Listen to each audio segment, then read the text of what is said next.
Maka siapa yang bisa mengerjakan puasa karena iman dan juga betul-betul mengharap ridha Allah, akan ghufira lahu, akan diampuni baginya ma taqaddama min dzanbihi, dari dosa-dosa yang terjadi berlalu atau dosa-dosa yang telah berlalu. Ini diantara manfaat bulan Ramadan.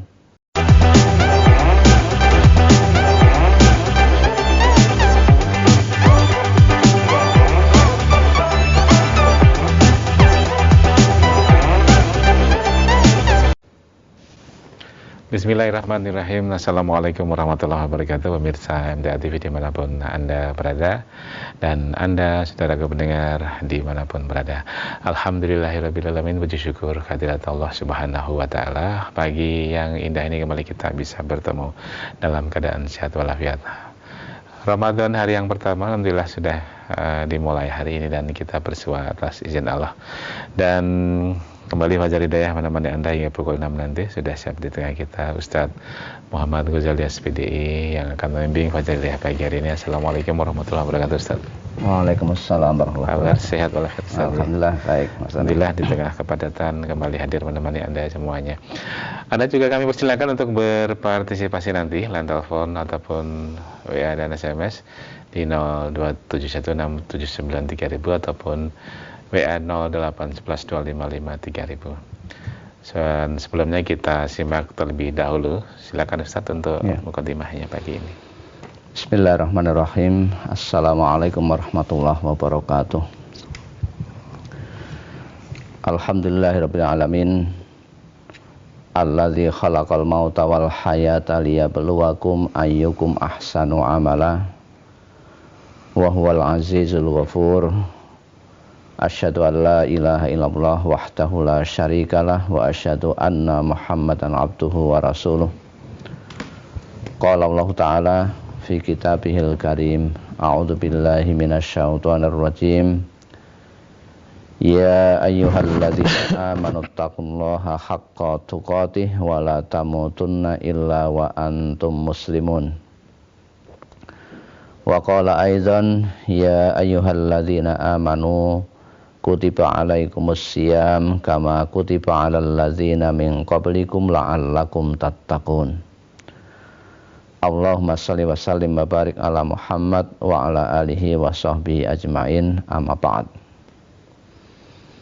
Para pemirsa MTA TV dan juga para pendengar Radio Persada FM dan juga radio lain yang dalam jaringan, puji syukur kehadirat Allah Subhanahu wa ta'ala bahwa pada kesempatan pagi hari ini Allah memasukkan kita ke dalam bulan Ramadan, bulan yang di dalamnya banyak sekali kebaikan-kebaikan yang bisa kita lakukan. Ada yang mengatakan bulan yang penuh dengan berkah, bulan yang penuh dengan rahmah, bulan yang penuh dengan maghfirah. Maka tentunya ketika ada kesempatan yang baik, kita bisa dimasukkan pada bulan Ramadan tahun 2023 1444 Hijriah. Kita bersyukur kepada Allah. Sebagai bentuk rasa syukurnya tentunya apa yang ada di bulan Ramadan ketika kita diwajibkan untuk berpuasa, kita laksanakan dengan penuh keyakinan, dalam arti karena iman dan juga mengharap ridha Allah. Karena Rasulullah sallallahu alaihi wasallam beliau bersabda, man shoma ramadhana imanan wahtisaban ghufira lahu ma taqaddama min dzanbi. Ini bulan yang penuh dengan maghfirah, bulan yang penuh dengan ampunan. Man shoma, ketika orang-orang yang beriman diwajibkan, ya ayyuhallazina amanu kutiba alaikumus siyam wahai orang-orang yang beriman, diwajibkan atas kamu berpuasa. Man shoma Ramadhana, siapa yang mengerjakan puasa pada bulan Ramadan, karena dasarnya imanan wahtisaban, betul-betul yakin bahwa ini merupakan perintah Allah. Setiap Allah memerintahkan pasti di dalamnya ada banyak kebaikan yang bisa kita peroleh. Misalnya dari sisi kesehatan, misalnya puasa itu menjadikan diri kita menjadi lebih sehat. Kenapa sehat? Karena makannya diatur, ya. Diatur oleh bulan Ramadan itu sendiri, yang seseorang tidak boleh makan mulai dari fajar sampai terbenamnya matahari. Maka siapa yang bisa mengerjakan puasa karena iman dan juga betul-betul mengharap ridha Allah, akan ghufira lahu, akan diampuni baginya ma taqaddama min dzanbihi, dari dosa-dosa yang terjadi berlalu atau dosa-dosa yang telah berlalu. Ini diantara manfaat bulan Ramadan sebagai tanda syukur kita kepada Allah setelah diberikan kesempatan. Dan puasa sendiri ini sebetulnya juga sebagai perisai, ya. As-saumu junnatun, puasa itu adalah sebagai tameng, sebagai perisai bagi seseorang bagaimana ia bisa mengendalikan hawa nafsu. Wa idza kana yaumu shaumi ahadikum, apabila salah seorang di antara kamu berpuasa, ya, fala yarfus, maka tidak boleh ia berkata yang keji, berkata yang kotor, berkata yang jorok. Ini dilarang, karena puasa itu al-imsak, menahan diri, ya. Wala yaskhab, dan juga tidak boleh berteriak-teriak. Fa in sabahu ahadun au qatalahu, apabila salah seorang di antara kalian ini mengerjakan puasa pada suatu hari, ya, apabila ada seseorang yang memaki atau menyerang, sekarang ya mungkin mengajak berkelahi, supaya apa? Innimru'un shaimun, sesungguhnya aku sedang berpuasa. Jadi orang yang berpuasa betul-betul bisa mengendalikan hawa nafsunya, bisa menahan diri, ya.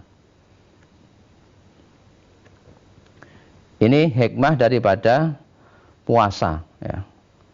Jangan sampai ketika kita berpuasa ternyata kita hanya mempuasakan jasad kita, atau kita hanya sekedar tidak makan, tidak minum.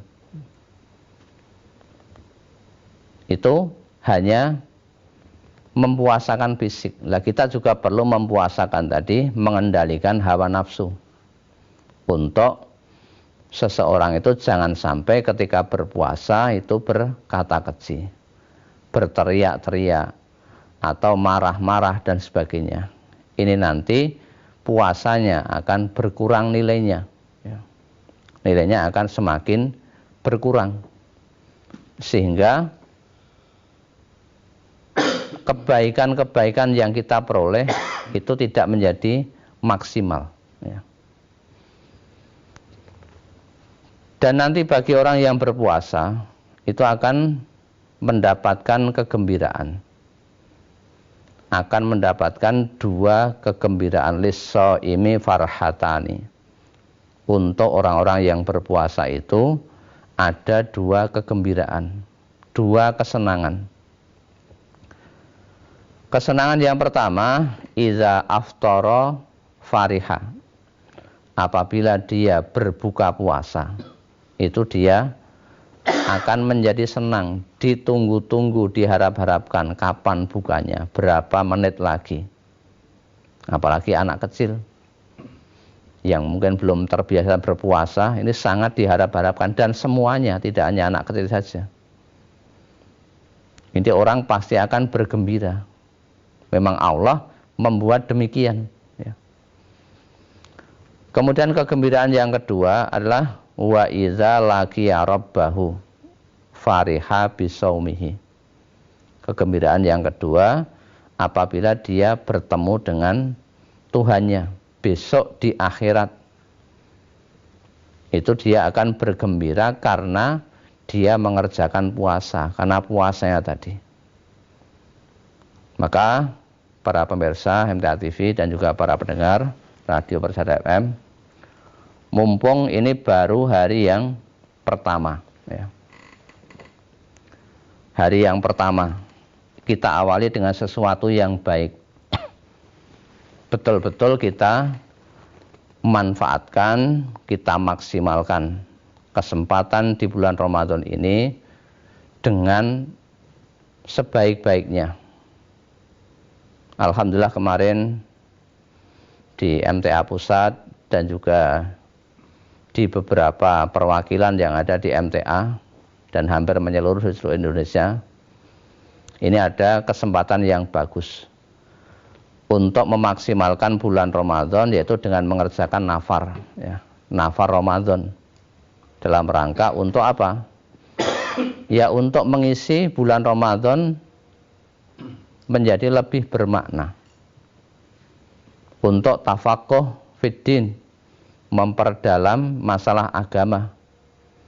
Karena di dalam nafar itu sendiri ada beberapa materi kajian yang akan disampaikan oleh para guru daerah dalam rangka untuk mempertebal keimanan, memperdalam masalah agama, sehingga nanti setelah pulang bisa disampaikan kepada keluarganya, kepada orang-orang yang terdekatnya, kepada masyarakat di sekitarnya dan sebagainya. Maka jangan sampai kesempatan yang baik ini di bulan Ramadan ini kita sia-siakan. Idza jaa Ramadhanu, apabila telah tiba, telah datang bulan Ramadan. Sampai digambarkan dalam hadis riwayat Muslim itu, futtihat abwabul jannah, dibukakan pintu-pintu surga. Pintu-pintu kebaikan terbuka lebar. Ya, mau tadarus Al-Qur'an, mau qiyamul lail, mau bersedekah dan yang lain-lain, iktikaf, itu sangat terbuka untuk bisa menjadikan seseorang masuk ke dalam surga. Wa ghulliqat abwabun nar, pintu-pintu neraka ditutup karena kita bisa menahan diri untuk tidak makan, tidak menuruti kemauan hawa nafsu. Bahkan dikatakan wasuffidatis syayatin, setan-setan dibelenggu. Jadi kita kalau paham tentang makna puasa tidak gampang untuk melakukan kemaksiatan-kemaksiatan yang itu merupakan ajakan dari setan. Ya, mudah-mudahan puasa yang kita laksanakan pada tahun ini bisa kita kerjakan dengan maksimal, sehingga kita banyak mendapatkan kebaikan-kebaikan di bulan Ramadan dan menjadikan kita sebagai orang-orang yang lebih bertakwa. Ya, karena tujuan puasa yang paling utama adalah la'allakum tattaqun, agar kita menjadi orang yang lebih bertakwa kepada Allah Subhanahu wa taala. Ya, demikian. Baik, terima kasih Ustaz untuk mukadimahnya pagi hari ini. Selebihnya nanti kami persilakan Anda pemirsa untuk bergabung dengan telepon dan SMS 02716793000 ataupun WA 08112553.000 setelah yang satu ini. Baik, terima kasih Anda masih bersama kami dalam Fajar Daya pagi hari ini, pemirsa, dan saatnya kita beri kesempatan Anda untuk bergabung. Silakan line telepon 02716793000 maupun WA di 08112553000. Sebelum ke telepon, saya bacakan sebuah WA terlebih dahulu dari Pak Supriyono di Batang. Mohon izin tausiahnya, Ustaz.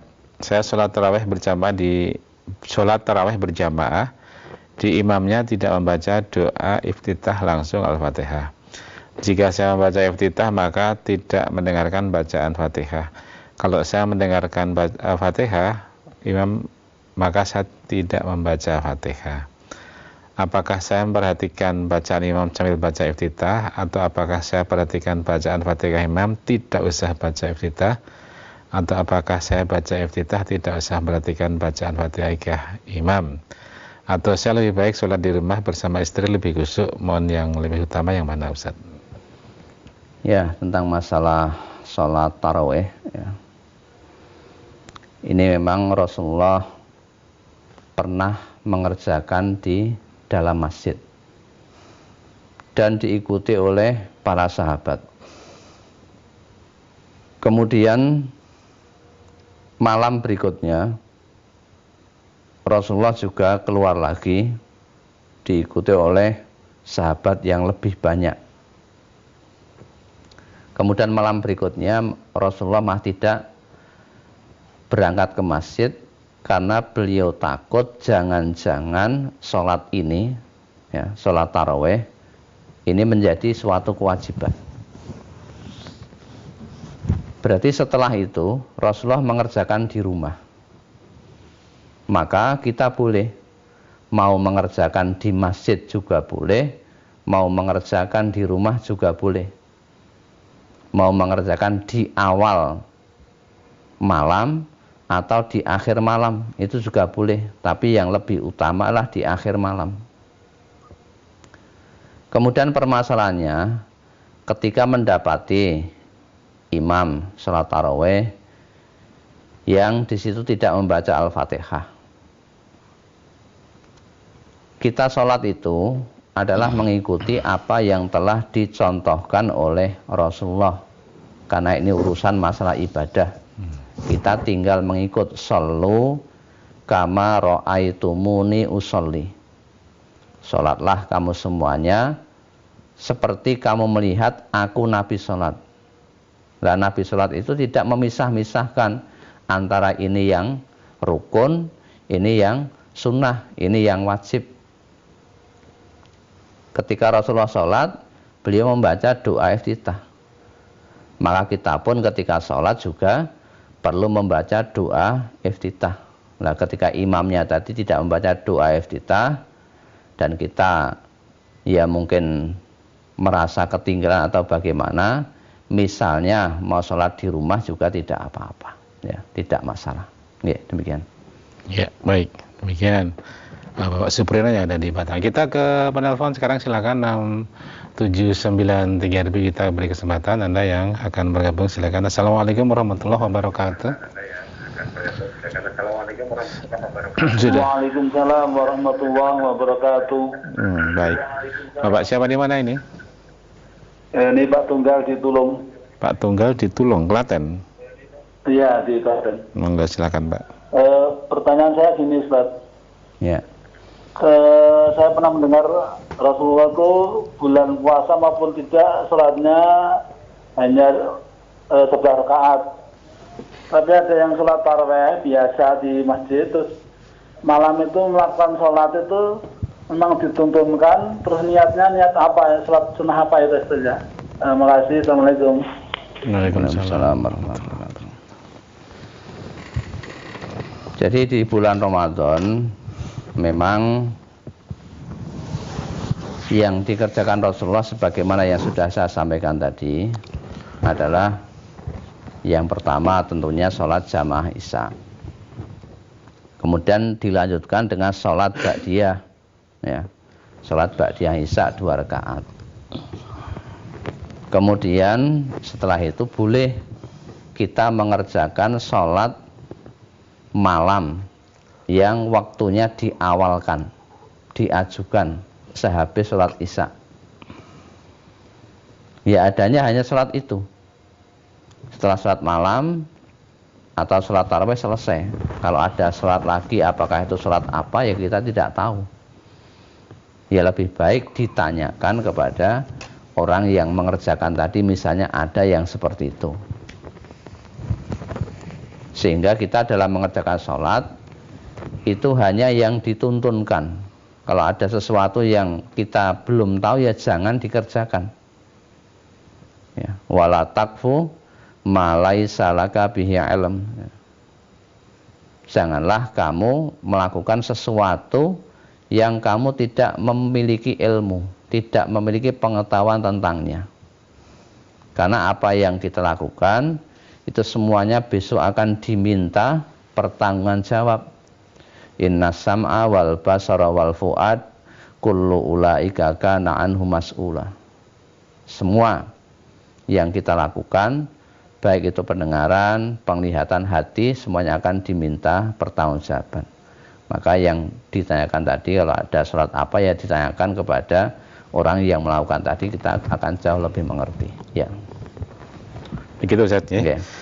Kita ke BA dari Yani di DIY.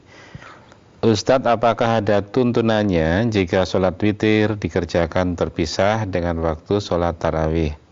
Sholat tarawih di awal malam, sholat witir di akhir malam, apakah boleh Ustadz?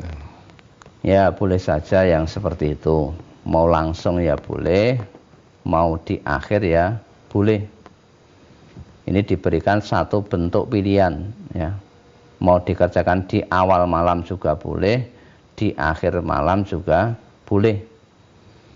Ya, ya itu. Kemudian ini dari Sigit Listianto Wonogiri.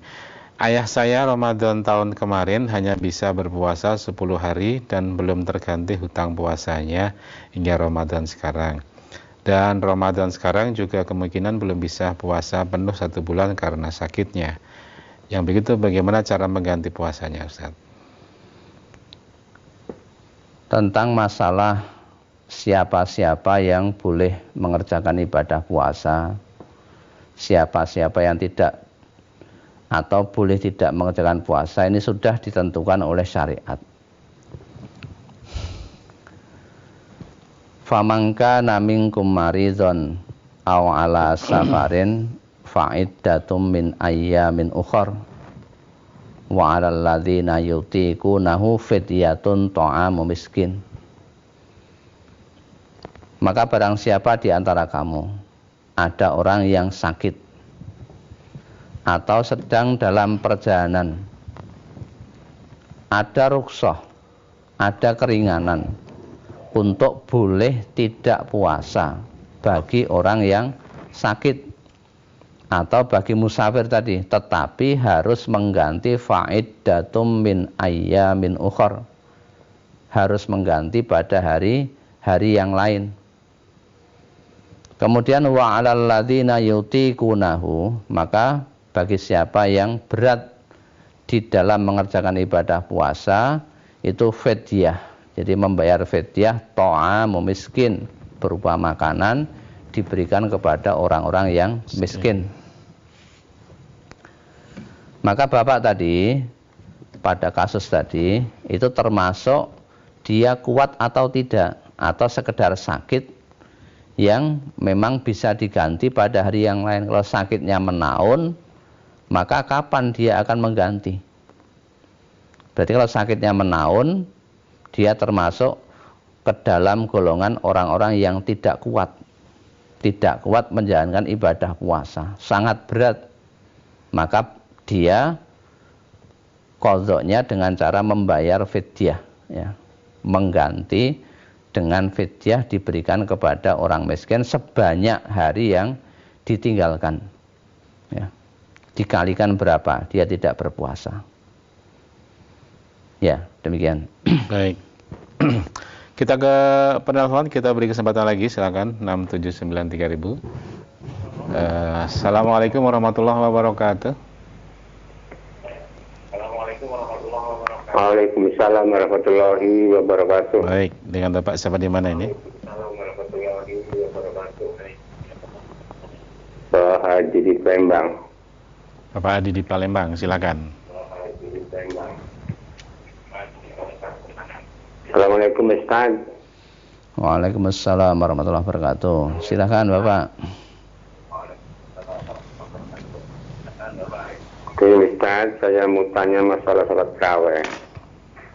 Sholat tarawih di tempat saya itu setiap salam kan ada jeda. Dibacanya selawat Nabi dengan cara berteriak-teriak. Nah, kalau bagi sholatnya kita, apa juga begitu Pak Ustaz, membaca selawat cara berteriak-teriak? Mohon caranya, terima kasih. Assalamualaikum warahmatullahi wabarakatuh. Waalaikumsalam warahmatullahi wabarakatuh. Tentang masalah sholat tarawih. Ya. Ini hakikatnya adalah juga merupakan sholat malam. Bagaimana cara pelaksanaan sholat tarawih yang dilakukan Nabi? Dikatakan kana Rasulullah sallallahu alaihi wasallam yusalli arba'a raka'atin fil laili summa yatarawwahu fa'atala hatta rahimtuhu. Rawahul Baihaqi. Ini diriwayatkan dari Aisyah. Jadi dari Aisyah ia berkata, adalah Rasulullah sallallahu alaihi wasallam salat 4 rakaat di malam hari. Kemudian beliau beristirahat atau bertarawih lama sekali hingga aku merasa kasihan kepadanya. Jadi pelaksanaan sholat tarawih itu dikerjakan dengan rileks, dikerjakan dengan santai. Pelaksanaannya ya 2 rakaat salam, kemudian 2 rakaat salam, kemudian beristirahat lama. Kemudian 2 rakaat salam, 2 rakaat salam, istirahat lagi. Baru mengerjakan sholat witir. Nah di sela-sela itu bacaannya apa? Rasulullah tidak menentukan apakah harus membaca ini atau itu, tidak ada ketentuan. Kalau ada saudara kita yang melakukan amalan-amalan, ya kita husnudun saja. Barangkali beliau sudah mengetahui tentang tuntunannya. Nah kita yang belum tahu ya tidak usah mengerjakan yang demikian. Ya kita saling menghormati, saling menghargai, ya. Karena masing-masing nanti toh juga akan diminta pertanggungjawaban oleh Allah. Kita sesama manusia itu bukan wilayah kita untuk menilai ibadahnya seseorang, ya. Kita hanya berlomba-lomba untuk mengerjakan kebaikan. Yang kita kerjakan yang sudah kita ketahui. Yang belum kita ketahui jangan kita kerjakan. Ya sudah, selesai. Sebab nanti yang menilai tentang amal perbuatan itu adalah Allah, bukan manusia. Maka kita tidak perlu menilai tata cara ibadah yang dikerjakan oleh orang lain. Ya. Baik. Ini kita kembali ke WA. Ini dari Ibu Suwati di Sulawesi Selatan, Luwu Timur. Bagaimana dengan kita seorang istri jika kita mau sholat lail di akhir malam yang lebih afdol, padahal kita terus mempersiapkan sahur, jadi waktunya tidak cukup. Gimana Ustaz? Ya semuanya itu sebenarnya bisa diatur, ya. Misalnya mempersiapkan ibadah sahur, ini bangunnya jam 2 atau mungkin malam harinya sudah masak dulu, tinggal nanti menghangatkan masakannya. Itu bisa, ya bisa mengerjakan sholat malam di akhir malam dan juga bisa mengerjakan makan untuk sahur. Misalnya bangun jam 2 atau setengah 3, itu insya Allah sudah cukup, lah tinggal masaknya apa? Masaknya mie instan atau mungkin goreng telur kan mungkin cepet. Nah kalau masaknya yang lain, ya, opor dan sebagainya, ya bisa jadi itu lama. Kalau opor kan sebetulnya bisa dimasak sebelumnya, nanti tinggal menghangatkan. Insya Allah ketika ada pengaturan, kedua-duanya bisa dikerjakan. Ya, tinggal bagaimana ibu tadi mengatur waktunya. Ya. Baik, kita ke telepon 6793000. Kita buka lagi. Terima kasih. Assalamualaikum warahmatullahi wabarakatuh. Di line telepon silakan. Waalaikumsalam warahmatullahi wabarakatuh. Baik, Bapak siapa di mana ini? Pak Slamet dari Palembang, Mas. Ya, silakan Mas Slamet. Suara saya bisa didengar dengan baik, Mas Rahman? Ya, sangat baik Pak, diterima. Kemarin saya tanyaan Ricis, ternyata wah suara Bapak nggak bisa didengar. Normal. Assalamualaikum Pak Ustaz Ghazali. Ya, gimana Pak? Ini Pak, Bapak tadi telah memaparkan bahwa Ramadan ini pintu surga dibuka, pintu neraka ditutup, dan setan dibelenggu, Pak. Nah, saya yang belum mudeng, setan dibelenggu ternyata di kota-kota besar itu memuati maksiat merajalela, Pak. Iya. Nah, itu pertama. Kedua kali, kalau orang mati tapi dia nggak melakukan apa syariat tuntunan Islam, apakah juga dibuka surga itu, Pak? Tolong pencerahannya, Pak. Assalamualaikum warahmatullahi wabarakatuh. Waalaikumsalam warahmatullahi wabarakatuh. Terima kasih Pak Slamet. Ya, terkait dengan setan-setan dibelenggu. Lah, kenapa kok kemaksiatannya masih begitu banyak? Ya, berarti setannya lepas dari belenggunya. Ya. Jadi maksudnya tidak demikian. Jadi kita kembali kepada definisi daripada puasa itu sendiri. Ya. Al-imsak anil akli wasyurbi. Jadi menahan makan, menahan minum. Ya. Lah kapan menahannya? Ya dimulai dari fajar. Dari mulai waktu subuh kita sudah berpuasa sampai nanti terbenamnya matahari. Tidak hanya menahan dari makan dan minum, tapi juga menahan diri dari tadi yang sudah saya sampaikan di awal, menahan diri dari perkataan atau perbuatan yang sia-sia. Kalau orang yang berpuasa itu sendiri tidak memahami tentang hakikat makna daripada puasa, ya dia secara otomatis maksiatnya jalan, ya tetap dia berpuasa. Ya. Kadang-kadang seperti itu.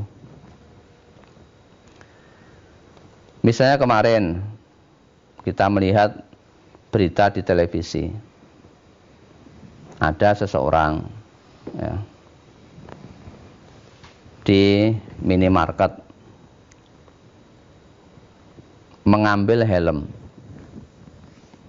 ya mencuri. Tapi sebelumnya itu ada seorang ibu-ibu minta sedekah, itu diberikan.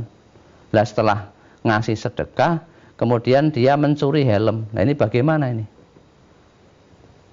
Memberi sedekah baik, tapi mencuri perbuatan yang buruk, jadi campur antara yang hak dan yang batil. Berarti dia tidak memahami hakikat bagaimana kita beragama. Lah kalau kita tidak paham tentang hakikat berpuasa, ya maka kewajiban yang dilaksanakan, tetapi maksiat jalan terus. Ini yang banyak terjadi.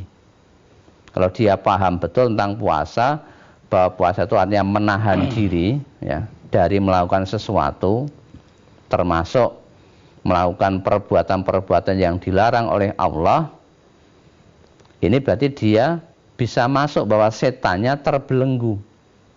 Dia terhindarkan diri dari godaan setan. Sehingga setan tidak bisa menggoda bagi orang yang berpuasa, yang dia tahu hakikat puasanya, tidak sekedar hanya mempuasakan untuk tidak makan, tidak minum, tidak bersetubuh.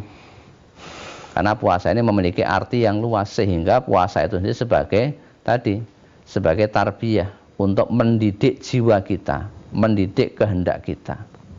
Sehingga nanti di luar bulan Ramadan pendidikan ini asarnya, dampaknya masih ada.